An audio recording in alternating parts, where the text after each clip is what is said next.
Ukanti nakubeni zehlile iziganeko zokuzithathela ezivenkileni eThekwini namhlanje kukho inkxalabo ngokufumaneka kwamayeza ezibhedlele kunye nokutya.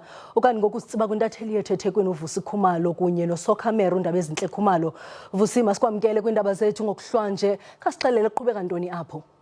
Nginibingelele sisi, yebo kunjalo njengoba ngempela izanda izigameko zokutatshwa kweimpahla ezitolo KwaZulu-Natal nakuba zithe ukuncipha ke namhlanje uma uqhathanisa nezinsuku ezimbili ezedlule, kodwa ke idumbu zilokhu zibonakala njalo zitholwe endaweni ezahlukahlukene. Lokho kwenza ke ukuthi ikakhulukazi umkhakha wezempilo ube nomthwalo onzima ababhekana nawo, kakhulukazi izibhedlele kanjalo futhi nezimoto ezilanda idumbu. Kwesinye isikhathi kuze kucelwa amaphoyisa ekutheni aphelezela ama-mortuary van ekutheni kulandwe izidumbu ezilokhu zitholakala ema-factory nasemgwaqweni nasendaweni nje ezinhlobonhlo nasendaweni nje eziningi khona lapha, ikakhulukazi ke eThekwini njengoba wazi ukuthi KwaZulu-Natal njengamanje kusatholakala abantu abangu-91 ezigamekweni eziphathelene nokutatshwa kweimpahla, kakhulukazi labo futhi abanyathelana bagcine sebeshona, kanjalo nokudubulana ke nje okukhona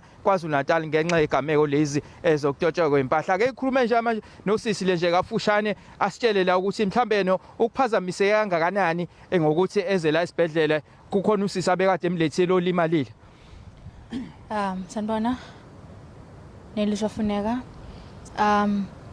We came here at 11 o'clock. I was accompanying a friend and sifike lana ungagcwele kakhulu but ngenxa ama cases abelibe ngena abantu abalimele kakhulu sesigcine sesihlole ngalendlela.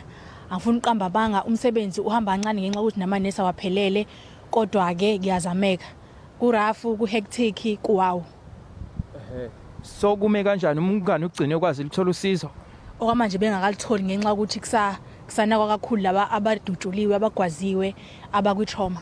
Okay, siyabonga kakhulu. Thank you. Njoba usisi esichazela ukuthi kahle hle ubelethe umngane wakhe namanje akalithola usizo ngenxa ke yesimo sangaphakathi ukuthi kukhona abaphuthunyiswa kunabanye ngenxa ukulimala kwabantu etelekeni eziphathelene naloko. Okunye futhi esingakusho ukuthi ezinye izikhongo zezempilo zibe nenkinga enkulu kakhulukazi lapha kwamakhutha ekuhlengeni lapho kutholakala khona ukuthi kuntshontsha ama-computer ekuhlengeni psychiatric hospital angu-18 ezigamekweni ke zakho ukuthi abantu bafike bayidapele, kanjalo futhi nesinye sezibhedlela lapha ePhoenix eMadimagandi lapho kuthola khona izingane eziyisikhombisa eziwu7 kugcine kuphoqeleka ukuthi ziphelezelwe emakhaya. Izingane lezi besanda kuzala kuphelezelwa omama kanye nazo ziphelezelwa amaphoyisa ngenxa ukuthi ezokuthutha azikho, ziyantuleka kakhulukazi efundazweni zaKwaZulu-Natal ukuthi uMEC noMagugu Simelane Zulu okuyena ungqongqoshe wezempilo esifundazweni uyakubalula ukuthi cha banenkinga kakhulukazi abahlengikazi ukuza ezibhedlela kanjalo nokuthi baguduko ongase baceleke imilitary noma